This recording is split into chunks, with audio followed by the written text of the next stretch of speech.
निमाज़ क़ाइमु करियो। इज्तिमाइयत खे मज़बूत करण जे लाइ जमात खे निमाज़ क़ाइमु करणी आहे। हज़रत मौलाना अब्दुल्ला सिंधी थो लिखे, अजब आहे हिन ॻाल्हि जो उलमा खां निमाज़ ज़ाहिर थी, जेके उलमा उन्हनि खां निमाज़ क़ज़ा थी वञे, आख़िर इहा छो आहे? एॾे इज्तिमाइयत जो एॾी जमात जो मेंबर थी करे निमाज़ क़ज़ा करे वेठे, इहो त नामुमकिन आहे, न थियणु घुरिजे। पोइ अहिड़ा था त जॾहिं असांजे मजमूए में हूंदा त कहिड़ी कामयाबी थींदी? एतिरी ॾींहं पासे ॾांहुं त ताक़त ज़ाहिर थियणु बि, जेको माण्हू कंहिं पासे ॾांहुं बंदि ॿधी बीहे उहो जो ढिलो थी वञे, हुदो को थोरो परे थी वियो त उस सुलेमान अलैहिस्सलाम ते पई। छा नबी जे दीन ते उस परे उस न ईंदी? जिन शिरक जी कुफर जी तपत न ईंदी? जेके माण्हू निमाज़ पढ़ंदा आहिनि असांजी जमात में मेंबर हुजनि। हज़रत सुलेमान अलैहिस्सलाम पखी जे मथां चई त ख़बर हाण न त तोखे कोहंदुसि या का सख़्तु सज़ा ॾींदुसि। तंहिंजी माना त पंहिंजे उन हद ऐं पंहिंजे जाइ खां परे थी हटण में नबी जी फतवा माण्हू त फेवर जानवर ते बि आहे, जेको गैर मुकलफ़ हो पर उन जो मुकलफ़ बणायो वेठो। निमाज़ जे मामले में एतिरी सख़्ती आहे। जॾहिं अहिड़ा मेंबर मज़बूत हुजनि त पोइ नुक़सानु न थींदो। जे अहिड़ा थी कोन त पोइ या त तौबा कनि या उन्हनि ते सख़्तु सज़ा अचे या को सबबु ॿुधाइनि। जेकर न त उनखे काटे कढूं। अक़ीम सलात वातु ज़कात, ज़कात क़ाइमु करियो, ज़कात ॾियो। मां तो क़दमु ले अनफुसकुम, जेको तव्हां पंहिंजे नफ़्स लाइ अॻे मोकिलींदव कोई ख़ैर वग़ैरह तजिदू मिलंदव ख़ुदा वटि। इन अल्लाह बिमा तामलून बसीर। अलाह ताला तव्हांजे मन खे ॾिसे थो।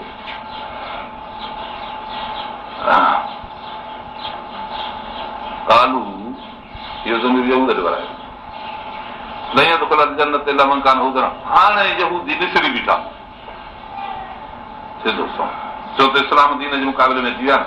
अॻे ईअं कोन चवंदा हुआ, हाणे था चवनि लही दुखल जन्नत इला मन कान हुदा। नसारनि चयो लही दुखल जन्नत इला मन कान नसारा। ॿ जुमला आहिनि, ॿ दावा हुन कॾहिं अलाह ताला इख़्तिसार जे लाइ करे छॾियो आहे, न त ॿ कौल ॿ ॿोल आहिनि। यहूदियुनि चयो त जन्नत में असां खां सवाइ कोई दाख़िल न थींदो। नसारनि चयो त जन्नत खां सवाइ असां में कोई दाख़िल न थींदो। असां खां सवाइ जन्नत में दाख़िल न थींदो। नसारनि जी दावा वधे थो, दावा उहे बि पुराणा थिया असांजी बनस्बत, ऐं इहो बि अञा पुराणा नसारनि ऐं यहूदियुनि जी बनस्बत। तंहिं करे नसारनि खे उन्हनि हटायो, असांखे बि हटायो, ऐं नसारनि असांखे हटायो, ऐं यहूदियुनि खे बि करे हटायूं जो पोयों दीन हो ऐं हुनखे क़बूल करणो, उन्हनि कुफुर कयो त किरदनि खे हटायूं। मतिलबु इहो थियो वञे त हर हिकिड़ो माण्हू मुदई खे हिन ॻाल्हि जो त कामयाबी आख़िरी इंतिहाई असांजी आहे।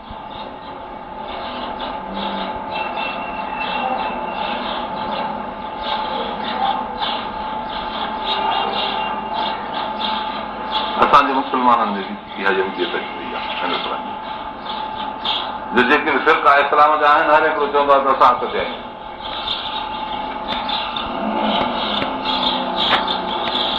हालांकि नबी कंहिंजो फ़ैसिलो कयो आहे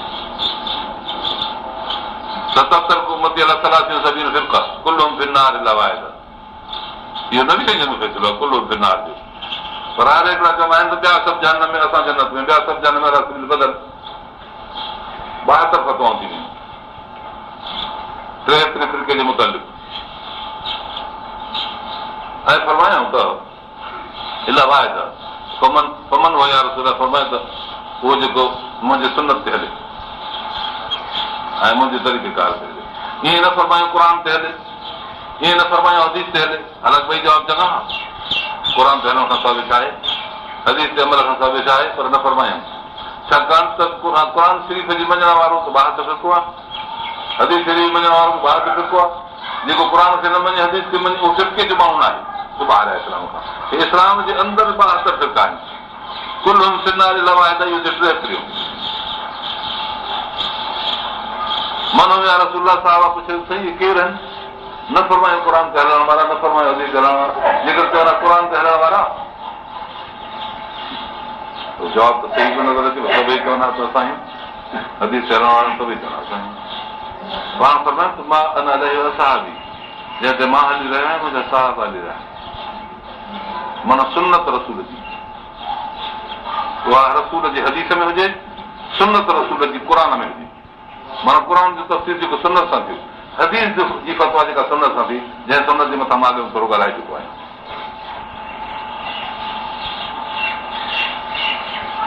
इहे बि साॻियो यहूदियुनि वांगुरु चवंदा आहिनि त जन्नत में असां वेंदासीं, ॿियो न वेंदो।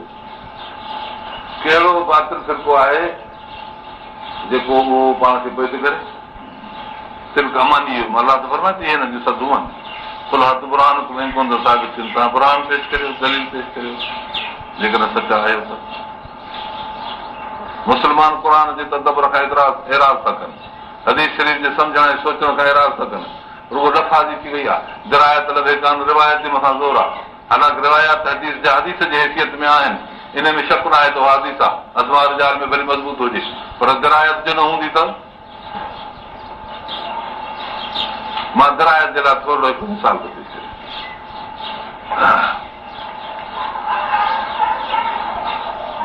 जंहिंजे मुतालिक़ मां अॻे चई बि चुको आहियां, ला सलात इला बिफ़ातिहतिल किताब में निमाज़ फातिहा खां सवाइ न थींदी। हदीस शरीफ़ सही आहे। हिन जे माना हुन टे, इमाम जी निमाज़ फातिहा खां सवाइ न थींदी, जमायती जी निमाज़ फातिहा खां सवाइ न थींदी, मुनफरद जी निमाज़ फातिहा खां सवाइ न थींदी। ला सलात इला बिफ़ातिहतिल किताब माना सभिनी खे फातिहा पढ़णी आहे, सम्झ में ईअं थो अचे। पर जेकॾहिं गौर करे ॾिसिजे थो इन हदीस शरीफ़ में, इन हदीस शरीफ़ जी माना संदसि चइनि एहतमालनि मंझां कहिड़ी सही थींदी। एहतमाल इन हदीस जे रिवायत जा 4 थी सघनि था। सलात बि मुफ़रद आहे, फातिहा बि मुफ़रद आहे। सलात जो जमो सलवात आहे, सलवातूं ॿिए मसाजिद सलवात थो अचे, ऐं फातिहा जो फवातिह अखर अचे थो जमो। हाणे ॿिनि जाइनि ते जमो आणिजे, ला सलवात इला बिफ़वातिल किताब, नबी संजनी जो न फरमाए। नबी जो तरक़ बि कंहिं हद ताईं जवामिल कलिम में दाख़िल आहे। पाण फरमाईंदो उथी त जवामिल कलिम, मूंखे जामिल कलिमा मिलिया आहिनि। तरक़ जेको हुज़ूर अनवर सल्लल्लाहु अलैहि वसल्लम कयो आहे, उहो जवामिल कलिम में दाख़िल आहे। छो त तरक़ अहिड़ी शइ जो थींदो जेका मक़सूद न हूंदी या मक़सूद अदा करे चुकी हूंदी, तंहिं करे तरक़ आहे। नबी जे कलाम में फुज़ूल कोन्हे।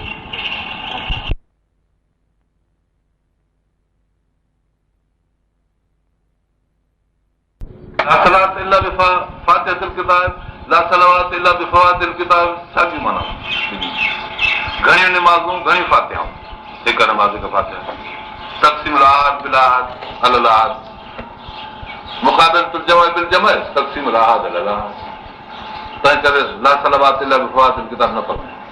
मक़सद जॾहिं ला सलात इला बिफ़वातिल किताब मुफ़रद मां निकिरे पियो त जमो छो फरमाइनि? तरक़ जो वजह। ॿी तौजीह आहे ला सलावत इला बिफ़वातिल, ईअं बि न फरमाए। नमाज़ूं घणियूं हुजनि, फातिहा हिकिड़ी हुजे। जे हिकिड़ी फातिहा बि न थी त पोइ सभु नमाज़ूं न थींदियूं, ईअं बि न फरमाए। घणियूं नमाज़ूं उहे तॾहिं थींदियूं आहिनि जॾहिं हर हिकिड़ो माण्हू जुदा पढ़े। हिकिड़ो नफ़िल थो पढ़े, हिकिड़ो सुनत थो पढ़े, हिकिड़ो फर्ज़ थो पढ़े, हिकिड़ो अॻे आहे, पोइ आहे।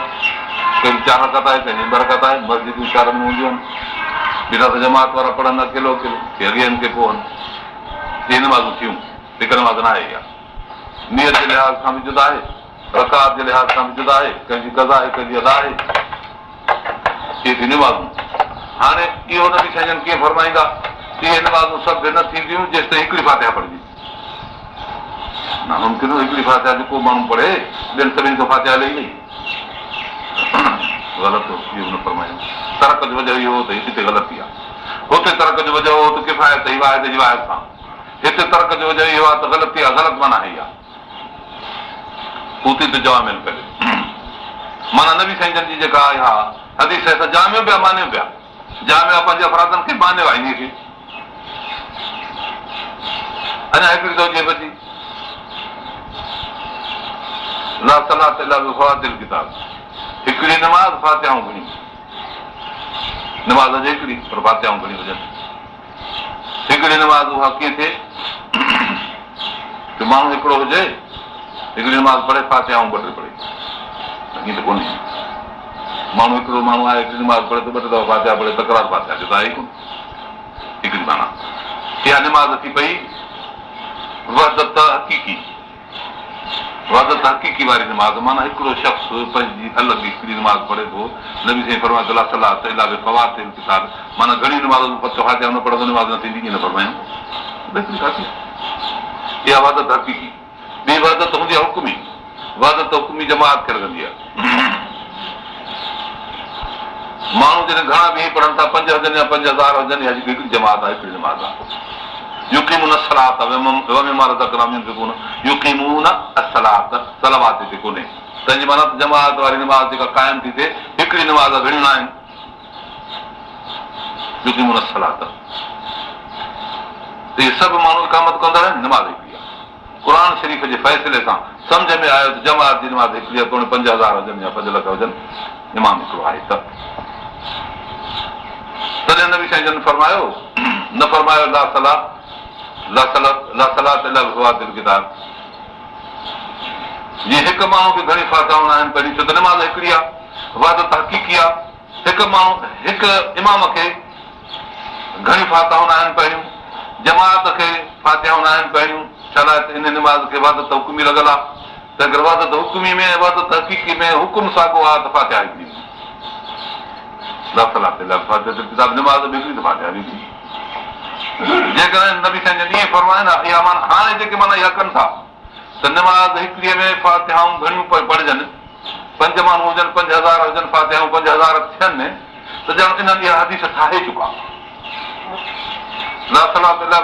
किताब जे मुक़ाबले में इहा हदीस ठाहे चुका छा त नबी साईं जन हीअं फरमायो आहे त हिकु निमाज़ घणनि फातिहाउनि खां सवाइ न थींदी जॾहिं जमात वारी आहे मन कज़ब अलैहि मुतअम्मिदन फलियतबअ मक़अदहु मिनन नार में दाख़िल थी तरजीह इहा दिरायत मां तव्हांखे हिकिड़ो दिरायत जो मिसाल ॿुधायो अहिड़ो हदीसूं घणी दिरायतूं आहिनि जेके ॿुधाइजनि त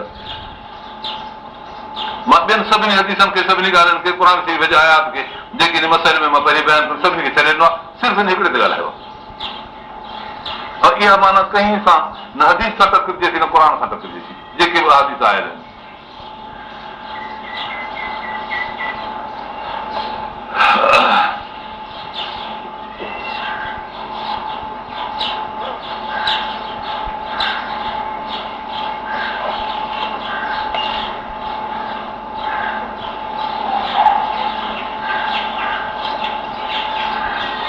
बहरहाल मसइलो जेको फिक़ह जो आहे सम्झ जो आहे उहो सम्झ जो मसइलो आहिस्ते आहिस्ते ज़ायो थी वेंदो आहे हिननि यहूदियुनि बि पंहिंजी सम्झ छॾे ॾिनी फतवा खणी ॾिनऊं नसारनि बि सम्झ छॾे ॾिनी फतवा खणी ॾिनऊं जन्नत में असां वेंदासीं मुस्लमाननि बि ईअं चयो त निमाज़ हर हिकिड़ो चए त असांजी क़बूल थींदी ईअं त ॻाल्हि न आहे जन्नत लमन कान उदन नज़ारा दिलि कमानी इहे संदन सदूं आहिनि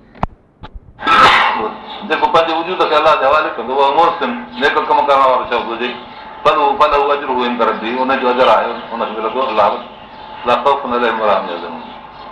अजर मिलंदो हाल में ख़ौफ़ हूंदो इस्तक़बाल में रुज़ुन हूंदो माज़ी में अहिड़ी जमात जंहिं अलाह जे हवाले पाण खे करे छॾियो नेकोकार आहे हाल पंहिंजे खे दुरुस्त कयईं त पोइ इन जी माज़ी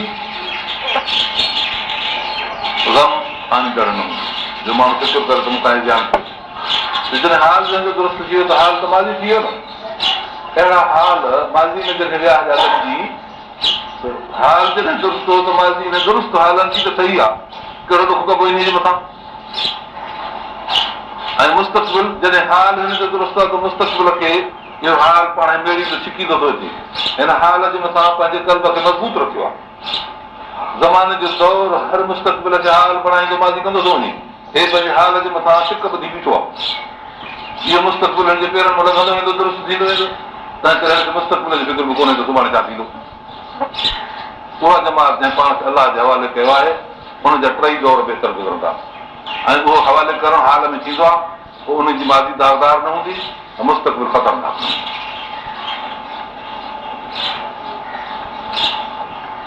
जंहिं माण्हू पंहिंजे वजूद खे अलाह जे हवाले न कयो आहे उन माण्हू खे पिशेमानी ऐं ख़ौफ़ रखो पिशेमानी माज़ीअ ते ख़ौफ़ मुस्तक़बिल जो रखो इब्राहिम अलैहिस्सलाम जे दीन में ऐं हुनजी ताबेदारी में हुज़ूर अनवर सल्लल्लाहु अलैहि वसल्लम ताईं जेका तालीम इब्राहिम अलैहिस्सलाम जी आहे जंहिंखे अलाह ताला फरमाए फतबि मिलत इब्राहिम हनीफ़ा हाल जी दुरुस्ती जी तालीम आहे। तंहिं करे इन जमात खे न की ख़ौफ़ हूंदो न की